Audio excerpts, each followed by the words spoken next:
विरोधकांचं म्हणणं आहे की लाडक्या बहिणीला फसवलेलं आहे या शासनाला. मला वाटतं विरोधकांच्या नजरेमध्ये नेहमीच लाडकी बहीण योजना ही खूपच आलेली आहे. मुख्यमंत्री माझी लाडकी बहीण ही योजना महायुतीच्या सरकारची अतिशय महत्वाकांक्षी अशी योजना आहे आणि आज जवळपास 2,52,00,000पेक्षा अधिक महिलांना आम्ही दर महिन्याला हा लाभ त्या ठिकाणी पोहोचवत आहोत. खरं तर विरोधकांनी तर अशा पद्धतीच्या सुद्धा वावड्या उठवल्या होत्या किंवा अशा पद्धतीचा सुद्धा अपप्रचार सुरू केला होता की निवडणुका झाल्यानंतर महायुतीचं सरकार आल्यानंतर महायुतीचं सरकार ही योजना बंद करेल अशा पद्धतीचा अपप्रचार त्यांनी सुरू केला होता.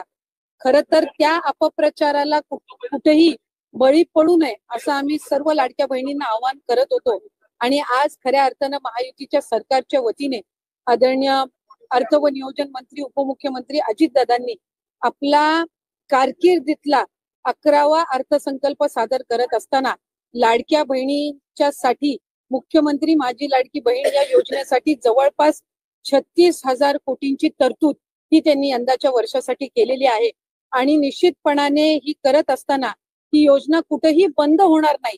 जो प्रचार विरोधकांकडून करण्यात आलेला होता की डिसेंबर महिन्यानंतर या योजनेचा लाभ मिळणार नाही, या उलट जानेवारी असेल त्याचबरोबर फेब्रुवारी आणि मार्च महिन्याचा एकत्रित असा लाभ याचं वितरण सुद्धा आम्ही 2 दिवसापूर्वी सुरू केलेलं आहे आणि लाडक्या बहिणींच्या खात्यामध्ये फेब्रुवारी महिन्याचे 1,500 हे त्या ठिकाणी 2 दिवसातच पोहोचलेले आहेत आणि मार्च महिन्याचे 1,500 सुद्धा ते पोहोचवण्याचं काम सुद्धा प्रगतीपथावर आहे. त्याच्यामुळे ही योजना ही महायुतीच्या सरकारची महत्वाकांक्षी योजना जी मुख्यमंत्री देवेंद्रजी फडणवीस साहेब, उपमुख्यमंत्री एकनाथजी शिंदे साहेब आणि उपमुख्यमंत्री अजितदादा यांच्या नेतृत्वाखाली अशाच पद्धतीनं कार्यरत राहणार आहे आणि तेच आपल्याला आजच्या अर्थसंकल्पातून पाहायला मिळालं.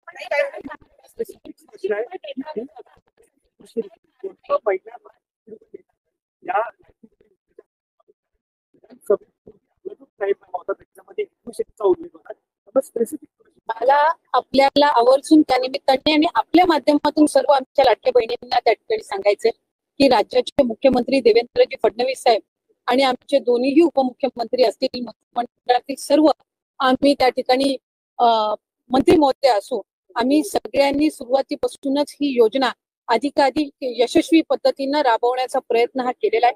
पुढेही आम्ही त्याच पद्धतीनं हा प्रयत्न करत राहणार. 1,500चा हप्ता हा महिलांच्या थेट खात्यामध्ये निवडणुकीच्या नंतर सुद्धा जवळपास 3 ते 4 हप्ते हे महिलांच्या खात्यामध्ये आज वितरित झालेले आहेत आणि त्याची प्रक्रिया सुरू आहे. अशाच पद्धतीने ही योजना पुढेही सुरू राहणार आहे. 2100च्या बाबतीतली जी भूमिका आहे ती राज्याचे मुख्यमंत्री देवेंद्र फडणवीस साहेबांनी, अजितदादांनी, शिंदे साहेबांनी सुद्धा वेळोवेळी मांडलेली आहे. एखादी महत्वाकांक्षी योजना ज्या वेळेला आपण आणत असतो त्यावेळेला त्याचा योग्य तो निर्णय राज्याचे मुख्यमंत्री आणि महायुतीचं सरकार ज्या वेळेला घेईल त्यावेळेला विभागाच्या वतीने आम्ही ते निश्चितपणाने या ठिकाणी घोषित करू. आज 1,500चा लाभ देत असताना सुरुवातीला तर विरोधक म्हणायचे की हे 1,500 पण तुम्हाला मिळणार नाहीत, पण त्यानंतर आम्ही ही योजना यशस्वीरित्या राबवली. त्याच्यानंतर म्हणायचे की निवडणुकीच्या नंतर ही योजना बंद होणार, पण आज 2,52,00,000 महिलांपर्यंत आम्ही हा लाभ त्या ठिकाणी पोहोचवत आहोत आणि आज 36,000 कोटींची जी तरतूद अर्थसंकल्पामध्ये करण्यात आलेली आहे जेणेकरून ही योजना अशाच पद्धतीनं पुढे सुरू राहावी. त्यामुळे आम्ही कुठलाही महायुतीच्या सरकारने लाडक्या बहिणींना दगाफटका दिलेला नाहीये. 2100चा योग्य तो निर्णय जाहीरनामा किंवा एखादा ज्या वेळेला तुम्ही वचननामा असतं ते पुढच्या 5 पंचवार्षिक या संबंध या याच्यातून दृष्टिकोनातून तो ठेवलेला असतो. त्यामुळे त्या बाबतीतला योग्य तो निर्णय हा महायुतीचं सरकार हे निश्चितपणाने घेईल. पण आपल्या माध्यमातून मला लाडक्या बहिणींना सांगायचंय की ही योजना कधीही बंद होणार नाही आणि महायुतीच्या सरकारकडून अशाच पद्धतीनं चालू राहील. या उलट या अर्थसंकल्पामध्ये महिलांना आर्थिकरित्या सक्षम करण्याच्या दृष्टिकोनातून उमेद भवन असतील, अस्मिता भवन असेल, त्याचबरोबर त्यांना सक्षम करण्याच्या दृष्टीतून आर्थिक साक्षरता आणणं असेल, हे सगळे उपक्रम हाती घेण्यासाठी सुद्धा भरीव तरतूद ही या अर्थसंकल्पामध्ये केलेली आहे. त्यामुळे महिलांना अधिकाधिक सक्षम करण्याच्या दृष्टिकोनातून आम्ही काम करत आहोत.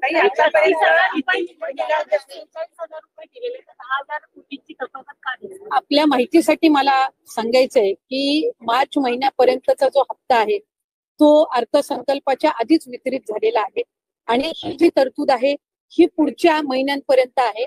डिसेंबर महिन्यांमध्ये ज्या वेळेला ही जी केलेली तरतूद आहे या पलीकडे जर आपल्याला लाभासाठी तरतूद करावी लागली तर डिसेंबरच्या अधिवेशनामध्ये ती निश्चितपणाने करण्यात येईल. 36,000 कोटींची तरतूद जी आहे, पहिले वर्षाचे 3 महिन्याची तरतूद ही आधीच उपलब्ध करून दिलेली आहे. आता राहिले तुमचे 9 महिने आणि मग त्याच्यानंतर डिसेंबरच्या अधिवेशनामध्ये जर पुढच्या 3 महिन्यासाठी लागली तर त्या पद्धतीने ती पुरवणी मागण्यांमध्ये केली जात असते. त्यामुळे या योजनेला यशस्वीरित्या राबवण्यासाठी जी काही तरतुदीची गरज आहे दर महिन्याच्या लाभाकरिता ती या अर्थसंकल्पामध्ये झालेली. नोंदणी सुरू झाल्यापासून आतापर्यंत किती महिलांनी स्वतःहून सोडलेले आहेत किंवा किती महिलांना वगळण्यात आलेल्या आहेत? त्याचबरोबर इतर ज्या योजना आहेत म्हणजे निराधार योजना असेल किंवा इतर योजना, या महिलांना या योजनेचा लाभ कशा पद्धतीने दिला? जे टोटल रजिस्ट्रेशन विभागाकडे झालेलं होतं ते साधारणपणे 2,63,00,000 असं होतं. पण हे जुलै ऑगस्ट महिन्यापासूनच होतं आणि जुलै ऑगस्ट महिन्यापासूनच स्क्रुटिनीची जी प्रक्रिया आहे ती त्या ठिकाणी सुरू आहे. आणि पात्र महिला ज्या आहेत, लाडक्या बहिणी ज्या आहेत, त्या साधारणपणे 2,52,00,000 2,53,00,000 इतके त्या ठिकाणी असतात. आधार सीडिंग ज्यांचे अकाउंट झालेले आहेत त्यांना दर महिन्याचा लाभ वितरित होत असतो. नमो शेतकरी योजनेचा जे लाभ घेतात त्यांना नमो शेतकरीचे 1000 आणि मग वरचे जे 500 आहेत ते त्या ठिकाणी लाडक्या बहिणीच्या या तरतुदीतून मिळत असतात. संजय गांधी निराधार योजनेच्या ज्या लाभार्थी आहेत त्यांना 1500चा लाभ हा संजय गांधी निराधार योजनेतूनच मिळत असतो. त्याच्यामुळे या योजनेतून मिळण्याचं त्याच्यामध्ये काही कारण नाही. या व्यतिरिक्त 4 चाकी वाहनं असणारी असतील किंवा जिल्हा स्तरावरून ज्या तक्रारी आम्हाला प्राप्त होतात त्या पद्धतीनं ती योग्य ती कारवाई आहे ही केली जात असते. आणि परत ज्यांनी आम्हाला या योजनेचा लाभ नको आहे किंवा आम्ही या योजनेच्या लाभासाठी आता पात्र नाही आहोत असे जे अर्ज आहेत हे काही हजारांच्या संख्येमध्ये आहेत.